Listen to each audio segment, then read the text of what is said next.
and an 80 carry away, you might be taking away from your pool too. Lucian. All right. So 1, 2, 3, 4, 5 80 carries and an Azir. Now let's see what they lock in. Still plenty of stuff left up on the table. Plenty of stuff we've seen so far this tournament. And of course, plenty of stuff we haven't. PraY, thinking about Varus. I like how PraY's still smiling even though it's like no communication, no nothing. He's just happy to be here, man. The dude is positive energy. Yeah. I like that. Figuring out what he wants to lock in here. And this is that first this is that first move that you make, because if you end up winning and you go in the best of 3 to the next one, you might pull a ban on whatever you won with. And, nice. Mirror match, mirror match, mirror match, mirror match, mirror match. Do it, Uzi. Do it, Uzi. Oh, no. Oh, okay. This still ought to be fun. It still ought to be fun. They both thought about the Varus, though. They both had that thought. Well, we've got the Varus into the Zoe. We saw Bjergsen versus Jisoo. Zoe can be very effective, especially against champions without any mobility. Technically, Varus has even less mobility than Draven because he doesn't have a speed up that he can use on himself. So I want to see if Uzi can manage to outplay this Zoe situation. I feel like the Zoe is so powerful, though. We talk about 1v1s in mid lane. Something that happened during Zoe playtests, just internally, was people would take Unsealed Spellbook, the keystone, the rune that lets you change out your summoner spells, and they started Exhaust Ignite, and they would Exhaust Ignite level 2 or 3 with Spell Thief, and all in the other mid laner, and the mid laner would flash away. They pick up their flash and flash after them, and it almost resulted in first blood every time. It was ridiculous, but then it kind of, people were like, okay, let's make it so it bounces a little bit. You got to go pick it up, but it still was like, okay, there's other things that are really powerful, but he's not running that here. But he is going to be able to pick up things like Exhaust, and there's no flash away that could possibly happen here for Uzi because he has the Exhaust and Barrier. Right. You think about ways that you can deal with a surprise trouble bubble or something like that on Summoner's Rift. Everybody takes flash all the time, always, so you can still try to evade some of those. Even if the sleep's about to wear off, you can flash out of the way of the missile, but not here. Flash, not that combat summoner spell that people are favoring. Airy taken on both players yet again. It seems to be the most prevalent keystone so far just because of the extra trading power early on and the guaranteed power of it. You can't dodge away with boots like you can from Comet or something similar. Longsword 3 pots for Uzi. Wants to have that extra regeneration compared to the Doran's Blade with 1 potion start that we saw in the previous 1 versus 1. Same start that Bjergsen took over there for PraY. He's got your Doran's Ring plus 2 potions. All right. It always throws me for a loop a little bit too, looking at the top and seeing the gold 0.5k to 0.5k, considering it's never that low on Summoner's Rift. Yeah, it's very low, but checking out the keystones and the runes right now, both of them have Second Wind, and then Iron Skin and Mirror Shell, of course, PraY's going to have the Iron Skin and Mirror Shell for Uzi, and then it's both of them Scorch, both of them Monoflow Ban, both of them Airy. Only difference is PraY has Celerity and Uzi has Absolute Focus. So when he's above that 70% HP threshold, he'll have a little bit more AD. Problem is, when you're at level 1 and you only have, I don't know, 500, 600 HP, falling below 70% means that you took 150 damage. Yeah. So you lose that pretty rapidly. And Uzi gonna hit level 2 first. And chunk PraY a little bit there, already below that half HP and popped a potion, whereas Uzi, no potions just yet. Uzi's still living the good life. PraY firing off the Paddle Star, only finds its way onto the cannon minion. Yeah, every cooldown you use, it's so abusive that you can just walk up next and PraY. Uzi gonna hit level 3 Bubble soon, bubble. too. Right in the minion wave. Paddle Star not finding its mark. Melee Creep doing a good job on that one, being the hero. Yep, and Uzi gonna hit level 3 first as well and continue his pressure here. This is weird because it feels like both of them are fishing for kills early, fishing for all that poke and harass. But this may be a CS game. You can already see Uzi up quite a bit. And Uzi got the health pack from PraY's side as well. That's so big. Every time you grab that health pack, it's like an extra potion.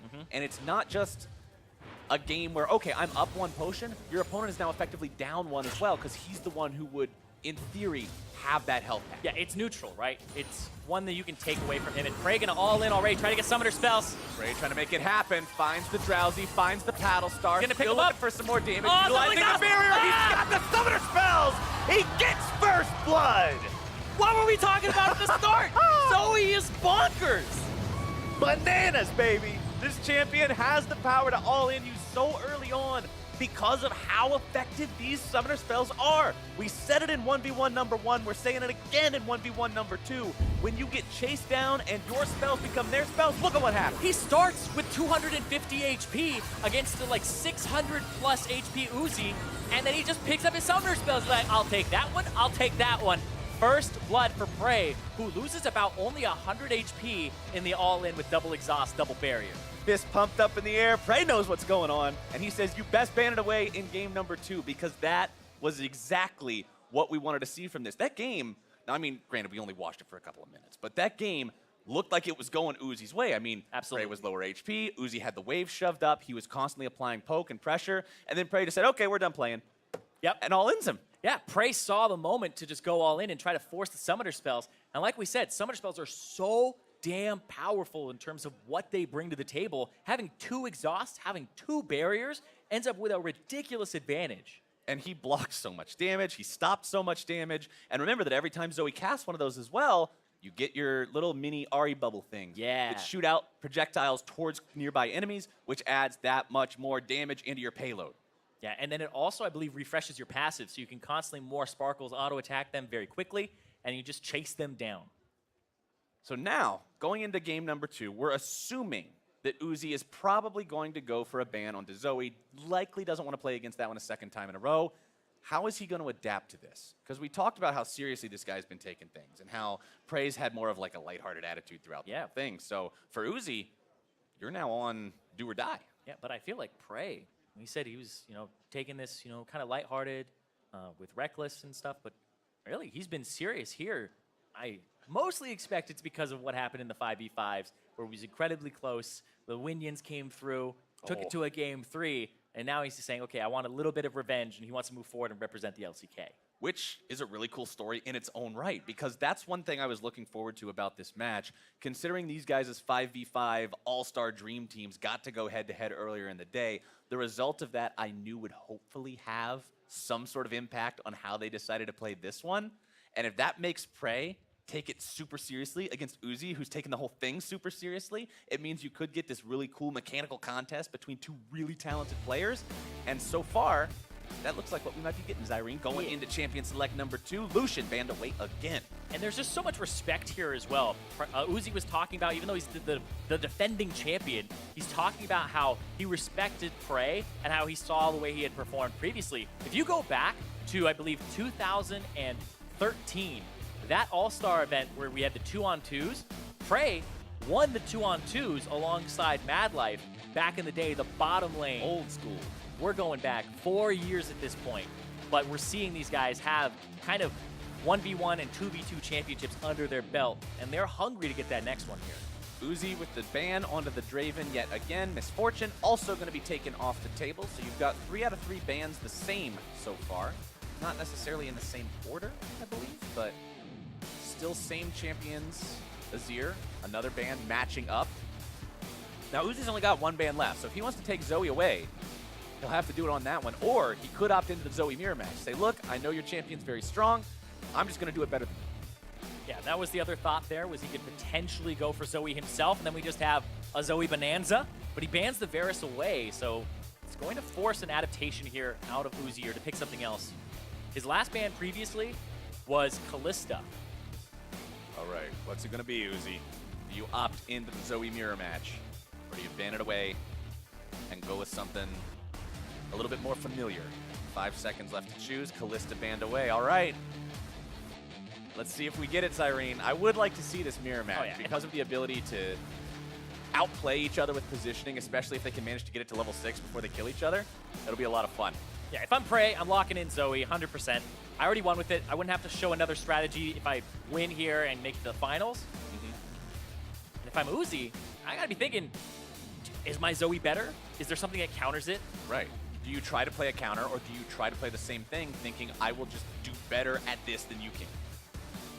PraY still hovering the Zoe, not locking it in. I like how he's not locking it in, because he's not giving away, oh, I'm just going to play the same thing as last time. If you insta-lock as soon as bans are over and your champion from last time is left open, it could imply that. Okay. There There it is. All right, no mirror match. It is going to be Zoe versus Syndra this time around. Last time we had Mage versus AD carry. This time, Mage versus Mage. Still a lot of skill shots. Still a lot of outplay potential. I really wonder what the thought process is here for Uzi, not banning away the Zoe, and I think he can deal with it. A lot of pride there, and we'll see if he can make it go to a game 3, or if PraY is on his way to the finals. Summoner spells still the same, at least right now, between these two. Exhaust and Barrier for both. But you gotta remember, you gotta remember if you're Uzi, what happened last time. Using Summoner spells in these trades, normally it's 1 versus 1. You know there's never any worry about a jungler or something else coming after you. So when the other guy clearly is all inning you, you can say, okay, this is the opportunity to use my Summoner spells. It makes sense here. I will get value from using this ability. But against Zoe, you've got to be so careful because you're like, is he going to get more value from this than I am by being able to continue this pressure, continue this advance? And it's so difficult to tell just because you don't have to consider this against any other champion. Yeah, it's kind of like Zoe is breaking the rules in a way where normally you're like, okay, we're focusing on CSing, we're focusing on trading, but then the all-ins are different. She bends the rules there, and the adjustment that's been made by Uzi is he takes Ignite plus Barrier here. No Exhaust this time. I don't know how much it'll help him out, but we'll see what happens as we hit game number 2. I call this the tilted top laner at the end of the season Summoner spell loadout, because I have seen Fizzes and Fioras take Ignite Barrier at the end of the season when they're tired of losing because of their team and they just try to go 1 versus 1 and then they get canned. That's the only time I've ever seen this on Summoner's Rift, so let's see how it works out for Uzi here as PraY hangs out in the brushes. Wants to see if maybe he can get an early Paddle Star, but you don't want to do it too early. See, that's the trick, Zyrie. You do it too early, guys got time to get back. You don't actually get anything for your Paddle Star, so you've got to have that. It's the paddle pocket. You got to hit the Paddle Star right in that time pocket where the minions are just arriving, and you end up costing Uzi a potion. Can PraY find the paddle pocket? He's just dancing right now. Hold on. Paddle pocket. Nope, get back in the bush. Nope, okay. You were saying? Okay, he did not find the paddle pocket. Where the minions are colliding, we are here. Oh, okay. No. Nothing quite. I respect the fact that he went for it instead of just flinging it into the minions. Yeah, it's definitely harder to find the paddle pocket when you don't have an R to increase your distance or your stun or your sleep, I guess, to keep the person in one spot. All right, so we got Airy on both these guys again. Worth pointing out, you guys can obviously see that on your screen, but just to make sure there's no confusion here, these guys will have extra damage on anything they happen to land on each other. Uzi and PraY both around the same amount of HP right now. PraY level 2 first, though. Managing to land that one. PraY with level 2 means the Sleepy Trouble Bubble is online. Oh, he's trying to all-in already. Trouble Bubble misses. PraY still looking to find the Paddle Star. Going to be ignited. He's looking to make this one happen. PraY getting away, but Uzi with the damage. The first blood. That was an all-in there that went haywire. It looked like he actually barriered late on PraY's side. I'll have to see that again here because that was so fast. The level 2 all in, he couldn't find the Ignite on the ground. He's looking for it all over. We'll see this one more time here. Uzi all right. Goes into the brush, gets level 2 from the minion by auto-attacking it. Perfect there. Ignites. Where's the Ignite? He doesn't have Spell Thief. That's why he can't pick it up. So well done there. Can't use Spell Thief if you leveled Sleepy Trouble Bubble. So Uzi knew as soon as that bubble missed, okay, he learned this, he missed this, it's time to do this. I love that he went for the auto attack, not on the trade, but to hit level 2 on the minion wave and to have that second spell to go all in. Uzi did an awesome job there, and that means we get to go to game number 3. That was sick. You were wondering, you got to be wondering what Uzi's thinking here. Can he beat this with the Syndra? Why did he not ban Zoe? Is this the right plan? The answer was yes, it was the right plan. And that means these guys are going to have one final 1v1 to see which one of them is truly the master of the Howling Abyss. Oh, these legendary AD carries going on. I mean, this is so much fun because this is the mind games on top of the mind games. Like, if PraY goes for Zoe again, is he just going to adapt and say, we'll wait for level 3 and then I'll all in and have the power of having those summoner spells? Because that was one that Uzi definitely outplayed him on that. Oh, 100%. Uzi recognized the fact that, okay, he can't have the sleep and the Spell Thief at the same time or else he wouldn't have learned Paddle Star at level 1, and you already saw him shooting the Paddle Star at level 1. So you know, as soon as you see one of those tools, the other one's not there. And as soon as he saw that, the immediate recognition and acknowledgement of, okay, let's go in. That was so well played there, especially since the fact that he didn't have to ban the Zoe and he had the strategy for it. But this next game, I do want to see what happens in those picks and bans, because if he lets Zoe through again, I'm pretty sure PraY is not going to try the same thing over again. Right, PraY learned his lesson. You would hope PraY learned his lesson. Level 3 worked, level 2 didn't because of the fact that you were able to abuse those summoner spells, or maybe PraY goes really cheeky and does it at level 2 again, but he learns Spell Thief this time. Maybe, but we'll see. I do not know. We will see how it plays out. Azir banned out by Uzi. Misfortune by PraY. 2 of the bans still the same. Uzi, though, changed it up. Draven was his first ban in both of the games previously. Now the Azir is the first ban. The Kalista was the other ban that he had up there. There's Draven. All right, okay. Draven. All right, he's just doing them a little bit different order this time. Let's see what you've got, PraY. What's it going to be? The final match, the decider. Thinking hard. Lucian, okay. 4 bans. May just be the run back These here. champions have been banned in both games so far. They'll be banned again this time. Uzi, last chance to potentially ban the Zoe away. Yeah. If I am Uzi, I ban the Zoe just because I feel like it's so hard to deal with, and I feel like PraY, I can get 1 game off him with the level 2. I don't think I get 2 off him with level 3, but Uzi, we'll see how confident he is. Kalista, he thinks he can beat it again. Doesn't want to go against the Kalista, the Azir, or the Draven, so just kind of choking out those 3. We've seen pretty much the same bans, but there's the adjustment. All right, PraY bans away the Syndra, insta-locks the Zoe. No waiting around this time. He knows what he wants. Oh, it's the run back. That's one of those things where you go smack in your head like, how did I let that happen? I'm the one who initiated the all-in. Right. Let's just not do that again. And the thing that happens here now is the change is the Syndra banned one more time. The Varus is what's left here. Right. Now, you're saying that that's the run back. You have the dope moment, and you have to look at it like that. PraY's saying the problem isn't the champion. The problem is how I played the champion. I know I can win this. Uzi's saying the same thing. The problem isn't the champion. The problem is how I played the champion in game number 1. I can do the same thing. Yep. Both these players are ready to go at it, and I think this is probably the coolest way for this to end, considering they're both going to be making adaptations. PraY from game 2, Uzi from game 1. This is it. All the marbles. Whoever wins here goes on to play in the grand finale tomorrow. The exact same picks and bans from game number 1 between these 2 guys. This is the final game, the final time that they will face off against each other here in this 1v1 in the last semifinal. You can see PraY there looking up to the sky. He is ready. Ready, dude. Uzi's focused. PraY is ready. And this has been an intense 1v1. It's back and forth. Some early kills here between both of these guys. Saw a level 2. I believe it's the first time we've seen a level 2 or a level 1 all in actually result in a kill in this 1v1 tournament. This is why it's fun with these being best of 3s now as well, because you get to see the little minor adaptations they make from game to game to deal with each other. And even though we're seeing PraY play the same champion in all 3 games and Uzi switch back and forth between 2 champions, those small adaptations still mean it's a very different game each time. Just because they found what's worked, they found what hasn't, and going into game number 3, we'll see which one really has it down. PraY hanging out in his own brush this time, not willing to walk up. He knows that if they get into an extended auto attack fight, he's up against an 80 carry this time, so he's probably going to lose. Yeah, and Uzi also running defensive summoner spells now. No offensive summoner spells to help boost the power of the Zoe. Because remember, Zoe all-ined him with like 250 HP, double barrier, had another summoner spell exhaust on top of it, so he was able to catch up to Uzi. So Uzi may be playing the farm or poke game here against the Zoe to keep her away. This may work for him, but also Uzi really wants to move on, man. This guy wants to defend his title, wants to be the back-to-back 1v1 champion, and PraY wants to put an end to that because this guy, he's been having fun, but it's all serious today. All right, let's see which one of them can come out on top here. PraY firing off the paddle start into the minion wave this time, not looking for that fishing shot onto his opponent. A little bit of damage coming out from Uzi there to proc the Airy, and PraY's just going to continue shoving up, auto-attack the minions, help your minions out. PraY only got 3 of those minions out of the 6. It's mostly for the shove. He wants to shove it so he gets level 2 first, and that Uzi does not. Throwing it back.